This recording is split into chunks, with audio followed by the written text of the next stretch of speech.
কুয়াশা মাখা সকাল, শীতের জড়তা কাটিয়ে জয়পুরহাটে গাছিদের খেজুর রস সংগ্রহে ব্যস্ততা।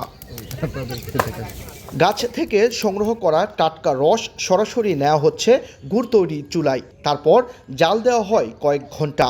ধীরে ধীরে রস পরিণত হয় সোনালী রঙের গুড়ে, প্রস্তুত করা হয় বাজারজাতের জন্য। 3টা কোটি ওটি রস নামাজ যায় রস টস পাড়ি পিড়ি আইনি গ্রামে যায়নি আকাশ চুলার দিই জাল ধরা দিই জাল দিই আস্তে জাল হতে হতে হতে 4 ঘন্টার মতন জাল করা লাগে।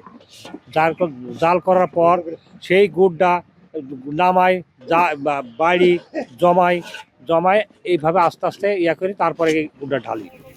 স্থানীয় ব্যবসায়ীদের দাবি সম্পূর্ণ ভেজালমুক্ত এই গুড়, তাই জেলা জুড়েই রয়েছে চাহিদা, যাচ্ছে দেশের নানা প্রান্তে। একটা হলো 400 টাকা আর একটা হলো 200 টাকা, আর নালিটা হলো 180 টাকা। আমরা এভাবে বিক্রি করি। কয় কুটুম্ব আসে এখানে, ভেজাল মুক্ত গুড় পাওয়া যায়, এই তনকে আমরা দূরান্তর থেকে আসে এখান থেকে কিনে নিয়ে যায়। জয়পুরহাটের গুড় কিনতে প্রতিনিয়তই ভিড় জমাচ্ছেন বিভিন্ন স্থানের ক্রেতারা, কিনছেন গুণাগুণ যাচাইয়ের পর। নওগাঁ জেলার ঐতিহাসিক পাহাড়পুর থেকে আসছি রস খাওয়ার জন্য, প্লাস অরিজিনাল গুড় এখানে পাওয়া যায়, এই জন্য গুড় নিতে আসছি সবাই মিলে। দেখেছি অনেক গুড় তৈরি করতেছে, ভেজাল মুক্ত গুড় এখানে, মানে গুড় মোটামুটি ভালো।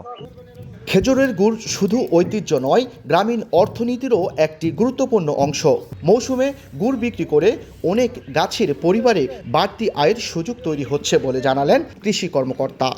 গুড়ের এবার একটা ভালো দাম পাওয়ার কারণে কৃষক ভাইরা লাভবান হচ্ছে, এবং আমরা এই ব্যাপারে মানে গাছের রোগ পোকামাকড় ব্যাপারে, এবং বিশেষ করে গাছ রস সংগ্রহ করার সময় বাদুড়ের যে উপদ্রবটা হয়, এ ব্যাপারে আমরা কৃষক ভাইদেরকে প্রয়োজনীয় পরামর্শ দিচ্ছি যেন তারা নেটিং ব্যবস্থা করে। জয়পুরহাটে চলতি মৌসুমে প্রায় 26,000 গাছ থেকে 200 মেট্রিক টন গুড় উৎপাদনের আশা কৃষি বিভাগের, যার বাজার মূল্য প্রায় 1.5 কোটি টাকা। আব্দুল্লাল মামুন, স্টার নিউজ, জয়পুরহাট।